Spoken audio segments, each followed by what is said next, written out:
We now already know that Eldoret is a city, the fifth city in our country after Nairobi, Mombasa, Kisumu, and Nakuru. But now the question is, did it deserve to be elevated to a city? Did it meet the requirements for it to be elevated to a city? Majority of Kenyans were not happy by this, and majority of Kenyans feel that Eldoret really didn't deserve to be given city status. Other people felt that other areas in the country were more deserving of this elevation instead of Eldoret. So let's look at some of the things that are supposed to be there, or some of the requirements that were supposed to be met by Eldoret for it to be elevated to a city. For a municipality to be classified as a city, there is a criteria that has to be met. And this criteria in our country, Kenya, is provided for by the Urban Areas and Cities Act in the Constitution. So the Urban Areas and Cities Act says that one, for a place to become a city or a municipality to be a city, it has to have a population of at least 250,000 residents.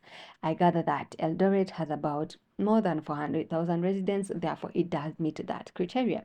Then there is the existence of a development plan. So there should be a development plan. And when you talk of development plan, we are referring to infrastructure, urban development, land use planning. And this plan should be there. Is it there? Well, we are not sure. Sufficient revenue. So the other criteria that Eldoret had to meet was whether it has economic activities, a stable local economy in a way that it's going to be able to sustain its operations as a city. The other thing that should be considered is the infrastructure of this area. The roads, the sewage systems, the transportations, they have to meet the standards of city operations, which Kenyans really don't think that Eldoret does. Public participation. So people had to be involved in this process of elevating Eldoret to a city, and other stakeholders. And this is something that I've seen even people from Eldoret saying that Eldoret doesn't really deserve to be a city. So was there really enough public participation? Services. Of course, we all know that we need services in a city, services such as health institutions, educational institutions, recreational institutions, emergency response mechanisms. These are the things that need to be there for a place to be classified as a city. Before the conferment was done yesterday, they told us that they had conducted an assessment of Eldoret based on these criteria and were satisfied that Eldoret does deserve to be a city. This was also approved by the Senate and the County Assembly of Uasin Gishu. Do you agree with them? Let's see what Kenyans had to say online.